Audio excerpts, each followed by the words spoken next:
విచిత్రాల నిధి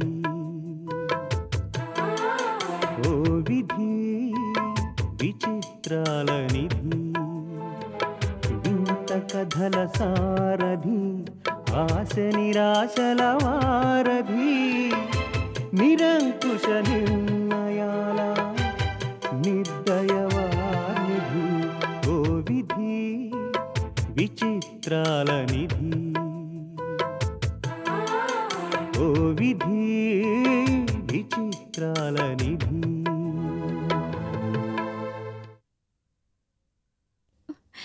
వెళ్ళొస్తాం బాబు. నీ రాక కోసం ఎదురు చూస్తుంటామని మాత్రం మర్చిపోవద్దు.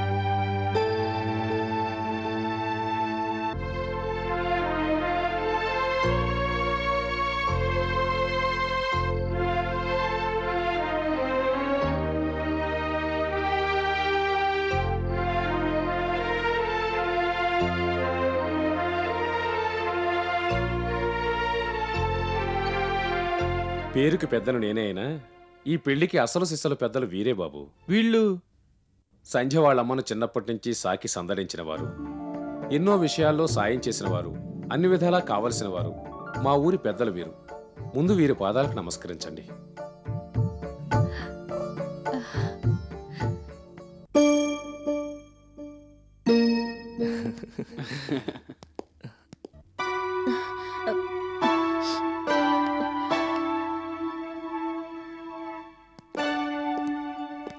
ఏయ్, ఏమిటిది? ఏమైందమ్మా? ఏం లేదండి, వీళ్ళని చూడగానే చనిపోయిన మా అమ్మా నాన్న జ్ఞాపకం వచ్చారు. వాట్? సంజయ్ వంట చేసిందా? అయితే ఓ చూపు చూడాల్సిందే. వద్దు సార్. ఇలా ఇమ్మంటున్నానా? వద్దు సార్, ప్లీజ్. నువ్వు ఉండు.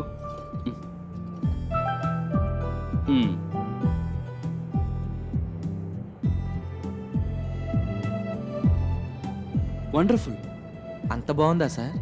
బాగుండక ఎలా ఉంటుంది అనుకున్నావు? వండింది సంధ్య, ఆ వంటకాన్ని తీసుకొచ్చింది నా కంపెనీలో పనిచేస్తున్న నువ్వు.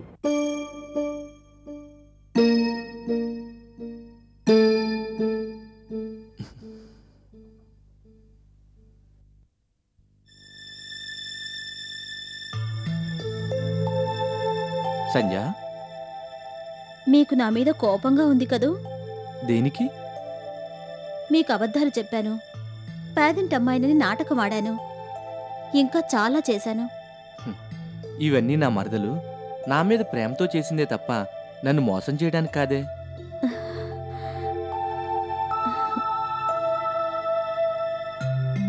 అవన్నీ తలుచుకుంటుంటే నీ మీద నాకు ప్రేమ ఇంకా పెరుగుతుందే తప్ప కొంచెం కూడా తగ్గలేదు. నేనే అల్లరవాడిని అనుకుంటే నాకన్నా డబుల్ అల్లరి నీది. ఎలాగైతేనే మంచి పనే చేసావు. మరి నేను చేసింది మంచి పనే అయితే అమ్మమ్మ మామయ్య పిలిచినప్పుడు నో అని ఎందుకన్నారు? నాన్నంటే నాకు కోపంగా ఉంది, బాధగా ఉంది. మావయ్య చాలా మంచివాడు తెలుసా? ఆ మంచితనం నా విషయంలో ఎందుకు కరువైందో, నేననేవాడిని బ్రతుకున్నానని తెలిసి నాకెందుకు దూరంగా ఉన్నాడో అర్థం కావడం లేదు. ఏ మాటకు ఆ మాట చెప్పుకోవాలి. మీ మమ్మీ ఒట్టి గయ్యాళిగంప బాబు. ఏయ్, మా మమ్మీని ఏమైనా అన్నావంటే దెబ్బలు పడతాయి.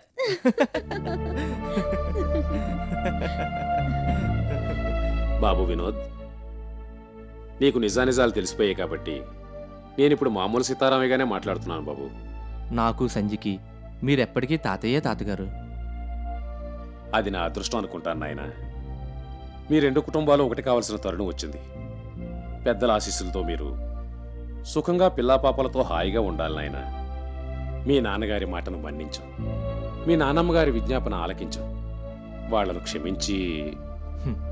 పిల్లలు తప్పు చేస్తే క్షమించాల్సిన పెద్దవాళ్ళు. అలాంటి పెద్దవాళ్లే తెలిసి తప్పు చేశారు తాతయ్య. అయినా ఎవరిని క్షమించాలనేది ఇప్పుడు ముఖ్యం కాదు. మరి సాయంకాలం నుండి చూస్తున్నాను, దేని గురించట ఇంత దీర్ఘాలోచన? ఉద్యోగం మానేసి బిజినెస్ స్టార్ట్ చేయాలనుకుంటున్నాను తాతయ్య. బిజినెస్సా? Are you joking? No Sanja, I'm serious. Business అంటే మాటలా?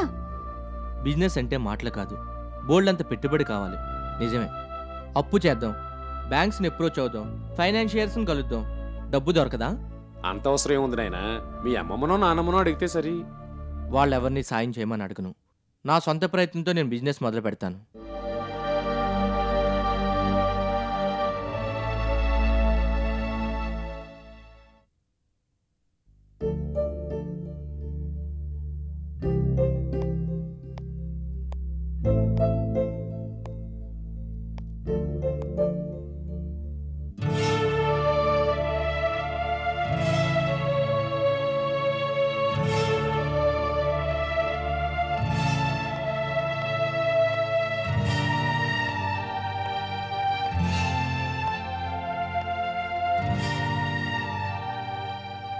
బాబు దీపక్, దేని గురించి బాబు అంతలా ఆలోచిస్తున్నావు? వినోద్ జీవితం ఇలా వీధుల పాలు కావడానికి ఒక రకంగా కారకుణ్ణి నేనే కదమ్మా. ఎంత వద్దనుకున్నా వాడు మాట్లాడిన మాటలే జ్ఞాపకం వస్తున్నాయి. తలుచుకున్న కొద్దీ బాధ కలిగినా నా కొడుకు నన్ను ఇలా నిందించడంలో తప్పు లేదేమో అనిపిస్తుంది. ఇటువంటి పరిస్థితి రాకుండా చూసుకోరా బాబు అని నిన్ను మొదట్నుంచి హెచ్చరిస్తూనే ఉన్నాను. కాని భార్యతో అనవసరమైన పంతాలకు పోయి నా మాటలు పెడచెవిన పెట్టావు. నిజమేనమ్మా, మనవడు అని నువ్వు పాకులాడుతుంటే నేనే వారిస్తూ వచ్చాను. మీ మధ్య నేనే అడ్డుగోడలా నిల్చుండిపోయాను. ఆ గోడను బద్దలు కొట్టి అనుబంధాల తలుపులు తెరవడానికి అక్కడ సంధ్య ఉందిగా. అక్కడ కాదు, ఇక్కడ. నీకు నిజంగా నిండు నూరేళ్లే నా తల్లి. రారారా. మావయ్య, మీ అబ్బాయికి బొత్తిగా లాజిక్ తెలీదు. ఏమంటాడమ్మా? జాబ్ మానేసి బిజినెస్ స్టార్ట్ చేస్తాట. మంచిదే కదమ్మా. ఏమిటి మంచిదే కదమ్మా? జాబ్ వంకతో ఎంచక్క రోజు అమ్మమ్మ చేత గోరు ముద్దలు తినొచ్చు అనుకుంటే ఇంతలో టపీమని బాంబు పేల్చాడు నీ కొడుకు. ఎంతకాలం అని నా కొడుకు ఫ్యాక్టరీలోనే కష్టపడతాడు? ఎప్పటికైనా వాడు బిజినెస్ లైన్లోకి రావాల్సిందే కదమ్మా. వాడు కరెక్ట్ డెసిషనే తీసుకున్నాడు. డెసిషన్ సంగతి సరే, వేరే బిజినెస్ ఎందుకు? ఇటు మన కంపెనీ ఉంది, అటు వాళ్ళ అమ్మమ్మ కంపెనీ ఉంది. రెండిట్లో ఏదో ఒకటి టేకప్ చేయమను. చెయ్యొచ్చు, కానీ నా మాట వినొద్దు. ఇదిగో వారికి కూడా ఈ అయ్యగారి మొండితనమే వచ్చింది. ఏమంటాడు? సొంతంగా బిజినెస్ స్టార్ట్ చేస్తాట. అయితే పెట్టుబడి నేను పెడతాను. మీ దగ్గర గాని వాళ్ళ గ్రాని దగ్గర గాని ₹1 కూడా తీసుకోట. ఫైనాన్షియర్స్ దగ్గర అప్పు చేస్తాట. అప్పెందుకు? నీ డబ్బే ఉందిగా. అది నీ డబ్బేగా. కాదమ్మా, అది నీ పుట్టింటి వారిచ్చిన డబ్బు. మీ అమ్మ, నాన్న, తాతయ్య చనిపోయిన తర్వాత ఆస్తి మొత్తం నీ పేరిట రాయించి దానికి నన్ను ట్రస్టీగా ఉంచారు లాయర్ గారు. అది నీ పుట్టింటి వారిచ్చిన ఆస్తి కాబట్టి వినోద్ కాదనకపోవచ్చు. అసలు అలాంటిది ఒకటి ఉన్నట్టే. నాకు ఐడియా లేదమ్మమ్మా. సమయానికి భలే గుర్తు చేశావు. నీ మూడుకి అసలే తొందర ఎక్కువ. వాడు ఏ ఫైనాన్షియర్ దగ్గరకు వెళ్లేలోపు ఈ సంగతి వాడి చెవిన వేయి. ఈలోగా మేము మిగతా ఫార్మాలిటీస్ అన్ని చకచకా కంప్లీట్ చేస్తాం. ఒకవేళ ఇది కూడా వద్దన్నాడనుకో. అమ్మా, కాదంటే నేను ఊరుకుంటానేమిటి? విసిగించైనా సరే ఒప్పిస్తాను. నేను తర్వాత ఫోన్ చేస్తాను.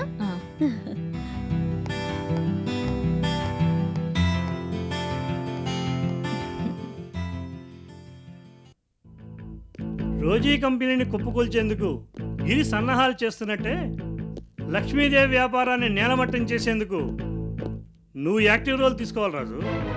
యాక్టివ్ రోల్ తీసుకోవడానికి నాకేం అభ్యంతరం లేదు కృష్ణప్రసాద్ గారు. కాకపోతే గిరి రోజీ కంపెనీలో పనిచేస్తున్నాడు కాబట్టి ఆమెను నమ్మకంగా పెడదారి పట్టించగలడు. కానీ నాకు ఆ సౌకర్యం లేదు. దేవి గ్రూప్ ఆఫ్ ఇండస్ట్రీస్కి ఇప్పుడు నేను అవుట్ సైడర్ని కదా. అయినా పర్వాలేదు రాజు. ఇంటి వాసాలు లెక్క తెలిసిన వాడికి గోతులు తవ్వడం ఈజీ. నీకు ఆ కంపెనీ పూర్వాపరాలు తెలుసు. అసలు నన్ను అడిగితే 4 పక్కల గోతులు తవ్వడానికి నీకు ఇదే సరైన అవకాశం. Welcome sir. ఎవరికో గోతులు తవ్వుతున్నారు? ఇంకా తవ్వలేదు, తవ్వే ఆలోచనలో ఉన్నాం. జాగ్రత్త అంకుల్, ఎవరు తవ్విన గోతులో వాళ్లే పడతారని సామెత. ఆ సామెతలు మన విషయంలో నిజం కావలేవయ్యా గిరి. ఎందుకు కావు? లక్ష్మీదేవిని చంపాలని ప్లాన్ వేసి అందులో మీరు నాన్న ఇరుక్కోలేదు? అది గతం. గతానికి భవిష్యత్తుకి జాగ్రత్తగా లంకెవేయగలిగిందే వర్తమానం. ఇక వర్తమానానికి వస్తే ఒక గుడ్ న్యూస్. ఇటు రోజీ కంపెనీ విషయంలో కానీ అటు లక్ష్మీదేవి కంపెనీ విషయంలో కానీ వినోద్ అనేవాడు అడ్డొస్తాడని కదూ ఇన్నాళ్ళు మనం అనుకున్నాం. అవును. కానీ ఆ వినోద్ ఈ 2 కంపెనీలని వద్దనుకొని సొంత కుంపటి పెట్టుకునే ఆలోచనలో ఉన్నాడు. సొంత కుంపట? అవును రాజుగారు, వినోద్ లక్ష్మీదేవి కంపెనీలో ఉద్యోగం మానేశాడు. ఐసీ. సొంత బిజినెస్ స్టార్ట్ చేసే ఆలోచనలో ఫైనాన్షియల్ సహాయం కోసం ముమ్మరంగా ప్రయత్నాలు సాగిస్తున్నాడు. బహుశా ఇది లక్ష్మీదేవి ప్లాన్ అనుకుంటాను. దీపక్ అనేవాడు వినోద్ తండ్రి అని ఇవాళ కాకపోతే రేపైనా తెలుస్తుంది. తండ్రి కొడుకులు ఒక్కటై తననెక్కడ కంపెనీ నుండి తప్పిస్తారోనన్న భయంతో లక్ష్మీదేవి ముందు జాగ్రత్తగా వినోద్ని కలిసి ఉంటుంది. ఎన్నాళ్ళు ఈ చాకరీ చేస్తావు, 1,10 లక్షలు పారేస్తాను, సొంత బిజినెస్ పెట్టుకో అని ఉసిగులు పొందొచ్చు. ఏరా అయితేనే పళ్ళొడ్డం ప్రధానం. కారణం ఏదైతేనే వినోద్ అనేవాడు మన దారిలో నుంచి పక్కకు తప్పుకోవటం ముఖ్యం. దాదాపు మన లైన్ క్లియర్ అయినట్టే లెక్క. మనం అనుకున్నవి నెమ్మదిగా ఒక్కొక్కటి అమలు చేసుకుంటూ పోవటమే ఇక మిగిలింది. ఎస్, రోజీకి సైకలాజికల్ ట్రీట్మెంట్ మొదలు పెట్టాలి. ఆమె ఒంటరితనమే ఆమెకు శత్రువయ్యేటట్టు పరిస్థితుల్ని క్రియేట్ చేయాలి. ఆమెలోని ధైర్యాన్ని కొంచెం కొంచెంగా హరించి వేస్తూ పిరికితనాన్ని ఆమెలోకి ఇంజెక్ట్ చేయాలి.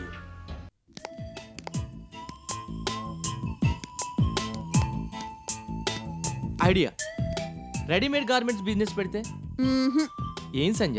సరిగ్గా మనసు పెట్టి ఆలోచించండి, మంచి మంచి ఐడియాలు వస్తాయి. ఓకే.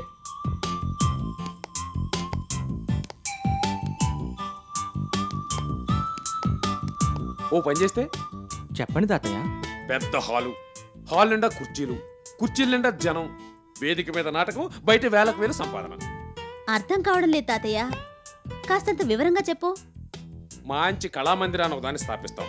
రాష్ట్రంలో పేరెన్నికగన్న నాటకం ట్రూపుల్ని పిలిపించి టికెట్ నాటకాలు ఆడిస్తాం. ఇంకా కావాలంటే ఆంధ్ర, ఆంగ్ల, ఇంగ్లీషు భాషల్లో నాటకాలు ఆడిస్తాం. ఇటు కళామతల్లికి సేవ చేసినట్టు ఉంటుంది, అటు నచ్చలేదు. నా ప్రపోజల్ మీ ఇద్దరికి సుతరాము నచ్చలేదు. అయితే ఏ బిజినెస్ పెట్టాలనుకుంటున్నారో నిర్ణయించుకోవాల్సిన వారు మీరే. ఇలా చేస్తే ఎలా ఉంటుంది? ఎలా చేద్దామో ముందది చెప్పు. యువతరానికి కావలసిన వస్తువులు top to bottom, cosmetics, fashion dresses, perfumes, shoes etcetera etcetera అన్నీ ఒకచోట అండర్ వన్ రూఫ్ దొరికేట్టు చేస్తే ఎలా ఉంటుంది? ఆలోచన బానే ఉంది సంజ, కానీ అవన్నీ మనం ప్రొడ్యూస్ చేయాలంటే ఎంత పెట్టుబడి కావాలో తెలుసా? మనం ప్రొడ్యూస్ చేయం, అవి ప్రొడ్యూస్ చేసే కంపెనీల నుంచి డీలర్షిప్ సంపాదిస్తాం. పక్కనే పోస్ట్ మోడర్న్ స్టైల్లో రెస్టారెంట్ సెటప్ చేస్తాం. రెస్టారెంట్కి వచ్చిన వాళ్ళు షాపింగ్ చేయొచ్చు, షాపింగ్కి వచ్చిన వాళ్ళు రెస్టారెంట్కి రావచ్చు. A company for youth by youth. ఎలా ఉంది ఆలోచన? Excellent, excellent idea. థ్యాంక్స్ అమ్మమ్మా. లక్ష్మీదేవి మనవరాలవని అనిపించుకున్నావమ్మా. A company for youth by youth. Wonderful. కూర్చోండి బాబు. అమ్మ సంధ్య, మీరు మాట్లాడుతూ ఉండండి, నేను ఇప్పుడే వస్తాను. కూర్చో. బాబు వినోద్, ఐడియా బ్రహ్మాండంగా ఉంది. ఇప్పటికిప్పుడు కంపెనీ పేరు, లోగోతో సహా రిజిస్టర్ చేయించేసి అదేదో నేనే స్టార్ట్ చేయాలన్నంత ఇన్స్పైరింగ్ గా ఉంది ఐడియా. ఆ పప్పులే ఉడకోమావయ్యా, ఈ ఐడియా నాది, మా వారిది. అబ్బో, అయితే వెంటనే స్టార్ట్ చేయండి అమ్మా. పెట్టుబడి కూడా రెడీగా ఉంది.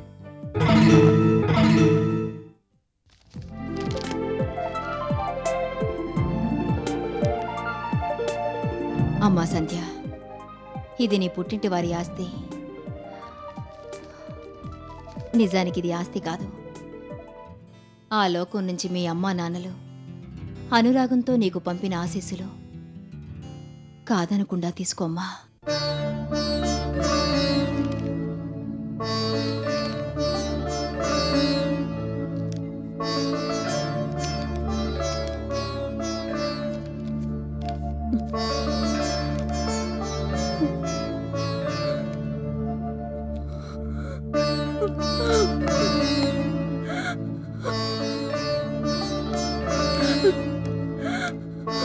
సంధ్య, ఆఖరికి మా అమ్మా నాన్నల్ని ఈ రూపంలో చూసుకోవాల్సి వచ్చిందండి. సంధ్య, ఏమిట్రా ఇది? మరీ చిన్నపిల్లలా? ఒకవేళ నేను గాని అమ్మమ్మ గాని పొరపాటు పని చేస్తే లేదు మావయ్య, సరైన సమయంలోనే నా తల్లిదండ్రుల్ని నాకు తోడుగా పంపారు.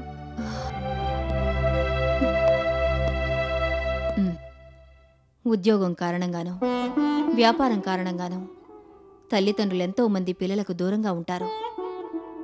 నీ తల్లిదండ్రులు దూరదేశంలో ఉన్నారనుకోమ్మా, వాళ్ళెక్కడున్నా వాళ్ళ ఆశీస్సులు మాత్రం నీకు అందుతూనే ఉంటాయన్న నమ్మకాన్ని పెంచుకో. ఆ నమ్మకమే నిన్ను సరైన బాటలో నడిపిస్తుంది. నానమ్మా, బాబు వినోద్, యు ఆర్ గ్రేట్.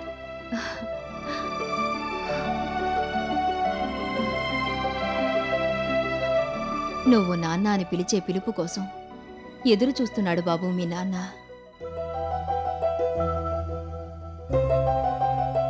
నాన్న,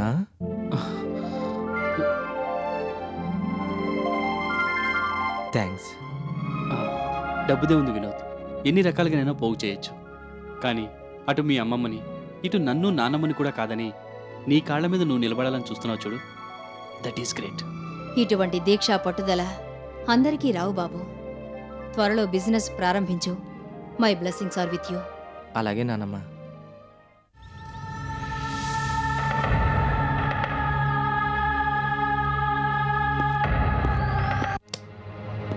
ఎక్స్క్యూజ్ మీ మేడం, పిలవకుండా వచ్చారేంటి? మీకు అర్జెంటుగా ఓ న్యూస్ చెప్పాలి మేడం. అంత సెన్సేషనల్ న్యూసా? సెన్సేషనల్ న్యూస్ మాత్రమే కాదు మేడం, షాకింగ్ న్యూస్ కూడా. ఈ రోజీకి షాకులు ఇవ్వడమే గాని తీసుకోవడం తెలీదు. ఏమిటో చెప్పండి. Thank you. సినిమా చివరిలో గ్రూప్ ఫోటోకి క్యారెక్టర్లన్నీ కలిసినట్టు వినోద్ ఇంట్లో కావలసిన వాళ్ళందరూ కలిశారు మేడం. చెప్పదలుచుకున్నదేదో సూటిగా చెప్పండి. సూటిగా చెప్తే షూట్ చేసి పారేస్తారేమోనని. అసలు విషయం చెప్పండి. అదే మేడం, మీ ముద్దుల మనవడు వినోద్కి లక్ష్మీదేవి నానమ్మ అవుతుందని, దీపక్ తండ్రి అవుతాడని కావాలని మీరే చెప్పారు కదా. అవును, చెప్పాను. అయినా మిమ్మల్ని మీ మాటని కాదని వినోద్ ఆ లక్ష్మీదేవి కుటుంబంలో కలిసిపోయాడు.